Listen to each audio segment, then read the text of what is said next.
Good morning बच्चों। आज हम लोग कक्षा 10 गणित की प्रश्नावली 8.1 का उदाहरण 2 हम अध्ययन करेंगे। तो चलिए बच्चों, हम लोग अध्ययन प्रारंभ करते हैं।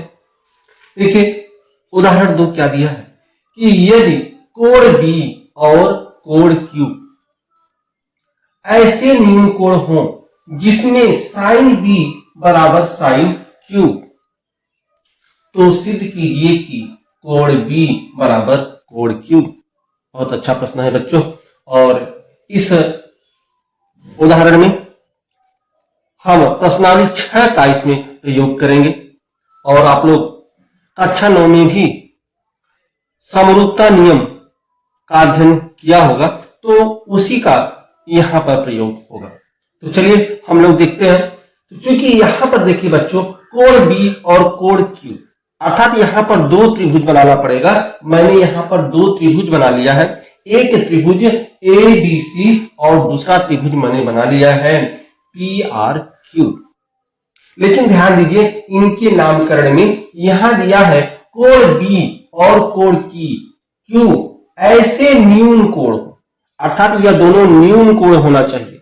अर्थात यहां जो त्रिभुज बना हुआ है, ठीक है, यहां पर B नहीं होना चाहिए क्योंकि न्यून कोण कह रहा है। तो B या तो यहां होगा या तो यहां होगा। यहां पर C होगा क्योंकि C समकोण होगा। क्योंकि कह रहा है कि B जो है क्या हो, B न्यून कोण हो, तो B को हम समकोण वाले स्थान पर नहीं रख सकते, यही ध्यान दीजिएगा केवल। और B को यहां और यहां कहीं भी रख सकते हैं। तो हमने नाम दे दिया ABC। ठीक उसी तरह से एक और त्रिभुज मैंने लिया, और इस त्रिभुज में ध्यान रखिए कोण Q क्या है, न्यून कोण है। तो कोण Q को यहां नहीं रख सकते, इसको यहां और यहां रख सकते हैं। ठीक है, तो मैंने जो है नामकरण दे दिया P, Q और R। अब देखिए, अब यह कोण आपका C जो है यह 90 डिग्री का है, समकोण है। तो आपको पता है बच्चों अब कि कोण C अर्थात जो 90 डिग्री का है उसके सामने वाली भुजा कर्ण है। ठीक है, अब हम किस कोण की चर्चा कर रहे हैं, कोण B की चर्चा कर रहे हैं। कोण B, तो कोण B के सामने वाली भुजा लंब होगी और तीसरा आधार। ठीक उसी तरह से इसमें भी बच्चों कि यह समकोण है, इसके सामने वाली भुजा आपका कर्ण होगा। कोण Q की चर्चा हो रही है, तो इस कोण के सामने वाली भुजा लंब होगा और ये आधार। ठीक है बच्चों, और यहां पर दिया है कि जिसमें साइन B और साइन Q क्या है, बराबर है। साइन B और साइन Q क्या है, बराबर है। तो चलिए इन्हीं की सहायता से इस प्रश्न को हम हल करते हैं। तो यहां पर दिया है साइन B, दिया है बच्चों साइन B बराबर साइन Q। अब हम देखते हैं कि साइन B कहां है इस त्रिभुज में, और हम फार्मूले का प्रयोग करते हैं। कौन सा फार्मूला, लाल बट्टे कक्का। कौन सा फार्मूला है बच्चों, फार्मूला है लाल बट्टे कक्का। लाल बट्टे कक्का के सहायता से यह देखिए, यह आपका साइन वाला है तो यह लंब बट्टे कर्ण होता है। तो साइन B इस त्रिभुज में देखें, इस त्रिभुज में लंब क्या है, लंब AC है, तो AC बटे, अब कर्ण क्या है, AB, तो AC बटे AB हो गया बराबर। ठीक उसी तरह से साइन Q देखें, साइन Q इस त्रिभुज में, तो आपको पता है साइन बराबर क्या होता है, लंब बटे कर्ण होता है। तो इस त्रिभुज में लंब क्या है, लंब आपका PR है, लंब आपका PR है बटे आपका कर्ण क्या है, PQ। यह मैंने sign B plus sign theta के आधार पर मैंने लंब और कर्ण वाले संबंध के आधार पर इसको मैंने लिख लिया। अब ध्यान रखिए बच्चों, हमें सिद्ध क्या करना है, हमें सिद्ध करना है कोण B बराबर कोण Q। तो समरूपता का जो नियम होता है बच्चों, समरूपता के नियम में हमने पढ़ा है कि जो है एक होता है आपका यस ए यस और एक होता है यस यस यस, अर्थात भुजा कोण भुजक और दूसरा होता है भुजा भुजा भुजा। यह जो है समरूपता नियम है, इन्हीं के आधार पर हम इसको हल करेंगे। तो अगर हम इसकी बात करते हैं भुजा कोण भुजा, इसमें जो चर्चा की जा रही बच्चों, इन दोनों भुजाओं की चर्चा की जा रही है। ठीक है, यहां पर देखिए हमें जो है लंब मिल रहा है और कर्ण मिल रहा है। देखिए लंब और कर्ण, लंब और कर्ण, तो इन दो भुजा की बात कर रहे हैं। जब इन दो भुजा की बात हो रही है तो यह जो बीच वाला कोण है वह इनके बीच का यह कोण होना चाहिए। अगर हमें यह कोण पता होता तो हम इस नियम से भुजा कोण भुजा नियम से समरूपता नियम लगाकर हम इन दोनों त्रिभुज को समरूप त्रिभुज सिद्ध कर लेते, लेकिन हमें इस कोण का मान पता नहीं है, इसलिए जो है हम इस नियम का प्रयोग नहीं करेंगे। अब दूसरा नियम है भुजा भुजा भुजा। भुजा भुजा भुजा में देखिए दो भुजा हमें पता है, एक भुजा यदि समरूप हो जाए, एक भुजा यदि बराबर हो जाए तो यह दोनों त्रिभुज समरूप हो जाएंगे। तो हम इसी नियम का प्रयोग करके जो है त्रिभुज के समरूपता नियम का प्रयोग करेंगे। इसके लिए बच्चों क्या करना होगा, ध्यान रखिए, जो आपका यह AC है, यह AC अर्थात यह दोनों त्रिभुज को हमें समरूप जो है त्रिभुज सिद्ध करना है। तो अर्थात यह भुजा इस भुजा के बराबर होना चाहिए। तो यहां पर देखिए AC दिया है, ठीक है, और यहां पे PR दिया है, तो AB और PR को हम क्या कर दें, चेंज कर दें, AB को यहां कर दें और PR को यहां कर दें। चलिए वही काम करते हैं। अब AC तो दिया ही है ऊपर, AC बटे AB की जगह हम PR लिखेंगे, AB की जगह PR बराबर, अब PR की जगह क्या लिखेंगे, AB लिखेंगे, AB बटे नीचे आपका PQ है। क्यों मैंने ऐसा किया बच्चों, ध्यान रखिए, AC बटे PR, AC यहां है और बटे PR, अर्थात हम AC माने त्रिभुज की यह भुजा बराबर यह भुजा हम सिद्ध करेंगे, इसलिए इनको हमने चेंज कर दिया। ठीक है, चलिए इसके बराबर हम कर देते हैं K। अब देखिए जब इन दोनों के बराबर K कर देते हैं तो यहां से देखिए एक बार जो है AC बटे PR यह बराबर K हो गया। ठीक है, और दूसरी बात AB बटे PQ यह भी बराबर K कर दिया। अब चलिए आप देखिए बच्चों, जब इसके बराबर हो गया तो यह क्या हो जाएगा, यह AC बराबर इसका इसमें गुणा हो जाएगा, तो यह हो जाएगा KPR। इसको हम मान लेते हैं समीकरण 1। अब यहां है, इसको भी उसी तरह से करेंगे तो यह AB बराबर हो जाएगा, यह AB बराबर हो जाएगा, इसका इसमें गुणा कर देंगे तो यह हो जाएगा KPQ और इसको मान लेते हैं समीकरण 2। तो समीकरण 1 और समीकरण 2, ध्यान रखिए बच्चों, यह जो दो भुजा है, देखिए यहां पर मैंने क्या किया, AC बटे PR अर्थात यह भुजा इस भुजा के बराबर। अब AB बटे PQ अर्थात यह जो लंब है इस लंब के बराबर, यह कर्ण है इस कर्ण के बराबर। अब मेरा अगला टारगेट क्या है, मेन टारगेट क्या है, मेन टारगेट हमें यही सिद्ध करना है कि यह जो आधार है इस आधार के क्या हो, बराबर है। यदि यह ऐसा हो जाता है तो हम इस नियम से भुजा भुजा भुजा नियम से हम यह सिद्ध कर पाएंगे कि यह दोनों त्रिभुज क्या है, समरूप त्रिभुज है। जब दोनों त्रिभुज समरूप हो जाएंगे तो समरूप त्रिभुज की संगत कोण भी बराबर होते हैं। जो हमें सिद्ध करना है कोण B जो है बराबर कोण थीटा, तो यह हमें सिद्ध हो जाएगा। इसके लिए इन दोनों त्रिभुजों को हमें समरूप त्रिभुज सिद्ध करना होगा। ठीक है, तो मेरा मेन टारगेट यही होगा कि यह जो आपकी भुजा बराबर इस भुजा के हो। तो ध्यान रखिए यह क्या है, यह भुजा आपकी BC है, यह भुजा BC, ठीक है, बटे क्या है आपका RQ, यही मेरा मेन टारगेट है, यही हमें क्या करना है, यही हमें जो है आगे चलकर यही हमें सिद्ध कर देना है कि BC बराबर RQ। तो यह मेरा टारगेट है और इसको मैंने मान लिया समीकरण 3। तो यह हो गया आपका समीकरण 3। अब चलिए हम जो है इन दोनों त्रिभुज को पाइथागोरस प्रमेय से, क्योंकि हमें इस भुजा और इस भुजा को और इस भुजा में पाइथागोरस प्रमेय का अगर हम प्रयोग करें तो चलिए अब त्रिभुज ABC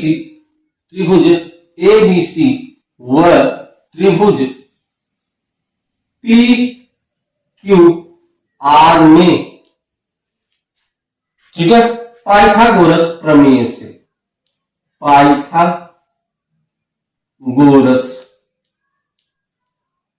पाइथागोरस प्रमेय से,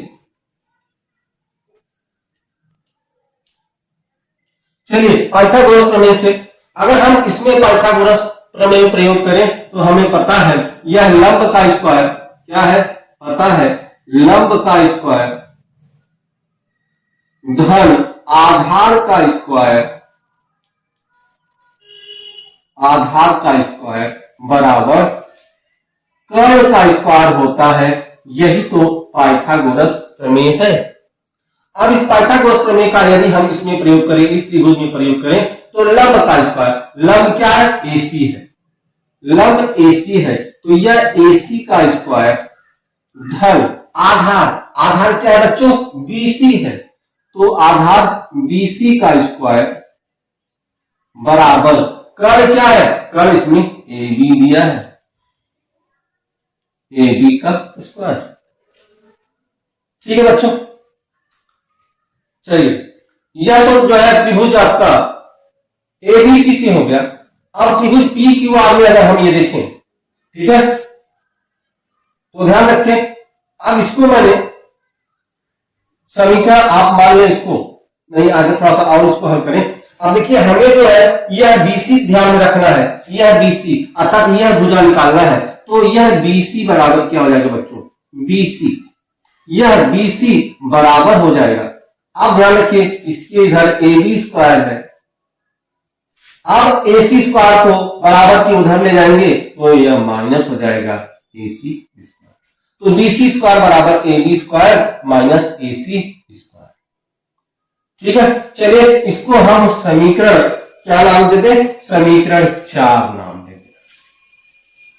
यह तो त्रिभुज यह वाला हो गया। अब दूसरा त्रिभुज देखते हैं। दूसरा त्रिभुज में जो है आपका पाइथागोरस प्रमेय से, तो इसमें क्या होगा, इसमें भी वही लंब का स्क्वायर, तो लंब का स्क्वायर क्या होगा, यह तो हो गया।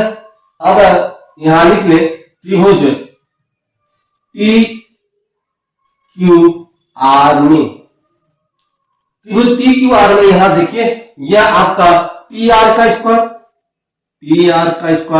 यह PR क्या है, लंब का स्क्वायर प्लस आधार का स्क्वायर, आधार क्या है, RQ है, यह RQ का स्क्वायर बराबर यह कर्ण आपका PQ का स्क्वायर। इसको मैंने समीकरण का नाम में देते हैं 5। तो यह हो गया समीकरण 4 और यह हो गया समीकरण 5। ठीक है, तो चलिए अब यहां देखते हैं जो आपका ये समीकरण 4 है, ठीक है, इसमें देखते हैं समीकरण 4 से, यह समीकरण मैंने 4 बना लिया, यह 5 बना लिया। ठीक है, अब आपका BC स्क्वायर, यह आपका यहां पर लिखना चाहे तो लिख दे समीकरण 4 से, समीकरण 4 देखिए यह BC स्क्वायर बराबर, यह है आपका BC स्क्वायर बराबर AB स्क्वायर। AB कहां है बच्चों, AB देखिए AB है आपका K, AB है KPQ square, KPQ square minus AC square, AC का मान क्या है, KPR इसका स्क्वायर। ठीक है बच्चों, चलिए तो आप देखिए यह BC स्क्वायर बराबर, अब इनको जो है इनका गुणा कर दें तो ये हो जाएगा आपका के स्क्वायर पी क्यू का स्क्वायर माइनस के स्क्वायर पी आर का स्क्वायर। ठीक बच्चों, चलिए अब हम देखिए यहां पर यदि हम बीसी स्क्वायर है, अगर हम बीसी का मान क्यों निकालें, बीसी का मान निकालें तो आपको पता है जब यह स्क्वायर हटेगा तो पूरे के ऊपर अंडर रूट लग जाएगा, यह अंडर रूट लग गया और यह हो गया के स्क्वायर पी क्यू का स्क्वायर माइनस के स्क्वायर पी आर स्क्वायर। ये देखिए यह बीसी बराबर अंडर रूट, यह आपका के स्क्वायर दोनों में कॉमन ले लें, के स्क्वायर अगर हम कॉमन ले लें तो यहां आ जाएगा आपका पी क्यू का स्क्वायर माइनस पी आर का स्क्वायर। यह बीसी बराबर हो जाएगा अंडर रूट के स्क्वायर पी क्यू, ध्यान रखिए समीकरण 5 में, ठीक है। यहां देखिए पी क्यू स्क्वायर का मान दिया है, पी क्यू स्क्वायर बराबर P R square plus R Q square, अर्थात जो पी क्यू स्क्वायर है, ठीक है, यहां पी क्यू के स्थान पर यह वाला मान रख देंगे, तो रख दीजिए पी क्यू स्क्वायर बराबर क्या है P R square, P R square plus plus क्या है R Q square plus R Q square, यह पी क्यू स्क्वायर की जगह इतना हमने रख दिया बच्चों, ठीक है, माइनस क्या है पी आर स्क्वायर। ठीक है बच्चों, अब यहां ध्यान दीजिए, देखिए यह पी आर स्क्वायर और इस पी आर स्क्वायर से कैंसिल हो गया तो बचा क्या, देखिए बी सी बराबर यहां हुआ अंडर रूट के का स्क्वायर, के का स्क्वायर, और यहां क्या बचा, यहां आपका आर क्यू स्क्वायर, यह बचा आपका आर क्यू स्क्वायर। अब ध्यान रखिए बच्चों यह स्क्वायर है और यहां भी स्क्वायर है तो यह अंडर रूट है, तो अंडर रूट से यह दोनों स्क्वायर कैंसिल हो जाएंगे, बचेगा यह बीसी बराबर, अब यह अंडर रूट इस वर्ग से कैंसिल हो जाएगा तो बचेगा के आर क्यू। ठीक है, तो बीसी बराबर क्या हो गया बच्चों के आर क्यू। अब बीसी का मान हम समीकरण 3 में रख दें, ठीक है, बीसी का मान समीकरण 3 में, समीकरण 3 में रखने पर,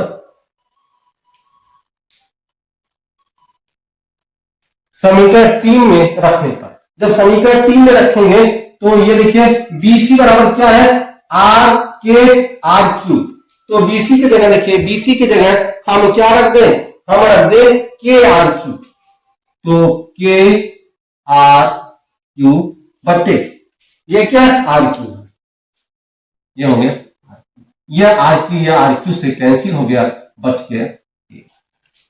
ठीक है, तो यहां हमने देखा बच्चों, यहां देखिए ए सी बटे पी आर बराबर भी के है, ए बी बटे पी क्यू बराबर ही के है, और यहां पर बी सी बटे आर क्यू बराबर भी मैंने के सिद्ध कर दिया, अर्थात जो है समरूपता नियम से, भुजा भुजा भुजा नियम से जो है ए सी बराबर पी क्यू, ए बी बराबर पी क्यू और सी बी भुजा बराबर आर क्यू भुजा क्या हुआ बराबर हुआ, अर्थात यह दोनों त्रिभुज समरूप त्रिभुज हुआ।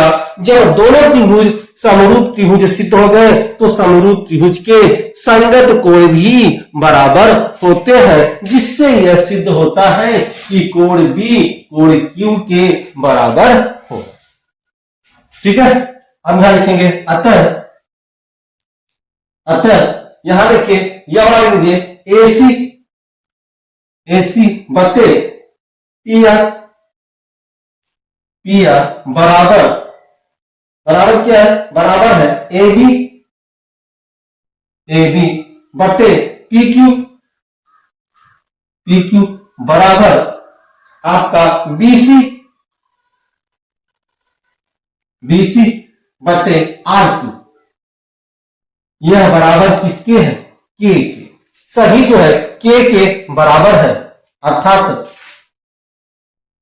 अतः त्रिभुज, ठीक है। तो यहां लिखेंगे यस यस यस, ठीक है। समरूपता समरूपता नियम से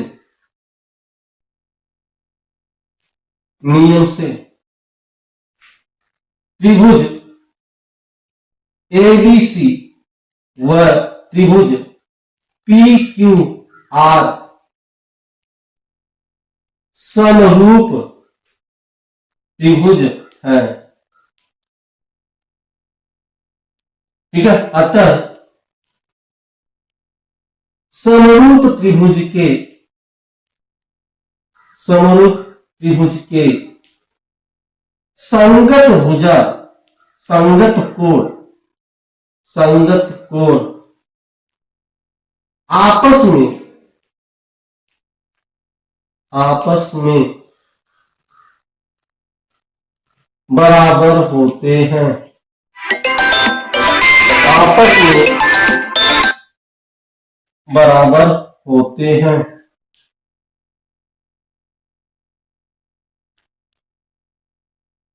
अतः कोण बी बराबर कोण क्यू, ठीक है। Hence prove.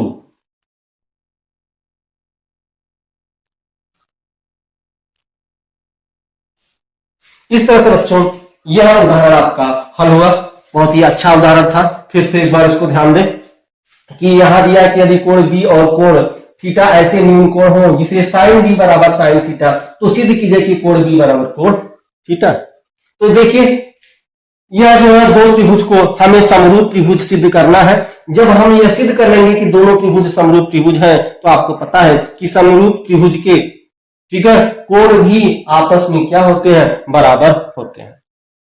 तो हम जो यह दिया है साइन बी बराबर साइन थीटा, इसके आधार पर जो है लंब और कर्ण का जो संबंध है उसके आधार पर हम जो है आगे का यह सवाल लगाते हैं। तो साइन बी क्योंकि लाल बट्टे कक्का, जो लाल बट्टे कक्का आपका है, ठीक है, इसके आधार पर देखिए यह लंब है और यह आपका कर्ण है। तो साइन थीटा बराबर होता है लंब बटे कर्ण। तो उसके आधार पर इस त्रिभुज में लंब एसी है, कर्ण एबी है, यहां पर लिख दिया। प्लस ठीक उसी तरह से इस त्रिभुज में भी यह लंब है, यह कर्ण है, यहां। क्योंकि हमें समरूप त्रिभुज सिद्ध करना है, तो यह भुजा बराबर यह भुजा और यह भुजा बराबर यह भुजा हमें सिद्ध करना है। तो इसके लिए हम क्या करते हैं, इसको हम चेंज कर दिए, एबी की जगह पी आर लिख दिए और पी आर की जगह एबी मैंने लिख दिया और इसके बराबर मैंने के कर दिया। अब इतना के बराबर के और ए बी बटे पी क्यू बराबर भी के, इसको यदि हम हल करेंगे तो यह एसी बराबर इसमें तिर्यक गुणा हो जाएगा, तो यह जाएगा के पी आर और ठीक उसी तरह से यह ए बी बराबर हो जाएगा के पी क्यू। तो इससे समीकरण 1 बन गया, समीकरण 1 और समीकरण 2। अब हमारा जो मेन टारगेट है, जो हमें सिद्ध करना है, इन तीनों भुजाओं को समरूप सिद्ध करना है, बराबर सिद्ध करना है। तो यह दो भुजा तो हो गया, यह दो भुजा जो है बराबर तो मैंने सिद्ध हो गया, पहले से सिद्ध हो गया है। अब एक तीसरी भुजा अगर सिद्ध करना है, अगर तीसरी भुजा सिद्ध हो जाता है तो हम यह सिद्ध कर पाएंगे कि यह दोनों त्रिभुज समरूप त्रिभुज है। वह कौन सी भुजा है, यह आधार वाली भुजा है। यह लंब और यह लंब हमने बराबर है, यह कर्ण भी बराबर है। अगर यह आधार और यह आधार बराबर हो जाए तो दोनों समरूप त्रिभुज हो जाएंगे। तो हमारा टारगेट यही है कि यह BC बटे यह जो है RQ यह बराबर हो, ठीक है, यही मेरा टारगेट है। अब इसको मैंने बना लिया समीकरण 3। अब आते हैं कि त्रिभुज ABC पाइथागोरस प्रमेय से, इसमें भी पाइथागोरस प्रमेय लगाते हैं, इसमें भी पाइथागोरस का प्रमेय लगाते हैं। तो पाइथागोरस के प्रमेय से ध्यान रखिए, यह आपका जो है लंब का स्क्वायर धन आधार का स्क्वायर बराबर का, ठीक है, या यह बीसी स्क्वायर बराबर आपका जो है यह एबी स्क्वायर बराबर उधर जाएगा, यह माइनस हो जाएगा, यह समीकरण बराबर। ठीक, इसमें भी पाइथागोरस प्रमेय लगाकर समीकरण 5 लगा। अब इस समीकरण 4 को हम हल करते हैं तो बीसी स्क्वायर बराबर, यहां रखिए AB square minus AC square. तो अब एबी और एसी का मान देखिए यहां पर दिया हुआ है, तो एसी और एबी का मान हम यहां पर रख लेते हैं, ठीक है, वहीं पर आपने इसको हल किया है, ठीक है। और यहां देखिए जो पी क्यू स्क्वायर है, ठीक है, समीकरण 5 से, क्योंकि समीकरण 5 में पी क्यू स्क्वायर बराबर P R square plus R Q square, तो पी क्यू की जगह हमने समीकरण 5 से यह मान रख दिया और इसको मैंने हल कर दिया। जब हमने हल किया तो यहां देखिए यह पी आर स्क्वायर से कैंसिल हो गया, बचा ये, क्योंकि दोनों के ऊपर स्क्वायर है, तो जब स्क्वायर हटेगा तो यह पैडी भी हट जाएगी, अर्थात बीसी बराबर के पी आर क्यू आ गया। अब हमारा जो मेन टारगेट था यह तीसरा, इस समीकरण 3 में इस बीसी का मान रख देते हैं। जब मान रख देंगे तो आर क्यू से जो है आपका कैंसिल हो जाएगा और यह बच गया के, अर्थात यह भुजा और यह भुजा, तीनों भुजाएं, इस त्रिभुज की तीनों भुजा इस त्रिभुज की तीनों भुजा के क्या हो गया, बराबर हो गया, क्योंकि सभी का मान के बराबर है, अतः सिद्ध होता है कि तीनों भुजाएं बराबर। जब तीनों भुजाएं बराबर है त्रिभुज की, तो भुजा समरूपता नियम से त्रिभुज एबीसी और तथा त्रिभुज पीक्यूआर क्या हो गए, समरूप त्रिभुज हो गए, अर्थात एक दूसरे के बराबर हो गए। तो जब समरूप त्रिभुज होंगे तो समरूप त्रिभुज की संगत कोण भी एक दूसरे के बराबर होते हैं, जिससे सिद्ध होता है कि यह कोण बी और यह कोण क्यू के क्या होगा, बराबर होगा। यही हमें सिद्ध करना था, यही हमें तो चलिए बच्चों, इसी जो है के साथ प्रश्नावली 8.1 का सभी उदाहरण समाप्त हो गए और अगले वीडियो में हम प्रश्नावली 8.1 को हल करेंगे। यदि बच्चों आपका मेरा लेक्चर, मेरा वीडियो ठीक है समझ में आता है तो इस चैनल को सब्सक्राइब, शेयर तथा अपने बच्चों में इसको शेयर भी, अपने दोस्तों में इसको शेयर भी कीजिएगा। चलिए हम आपसे मिलते हैं अगले वीडियो में, तब तक के लिए बच्चों धन्यवाद।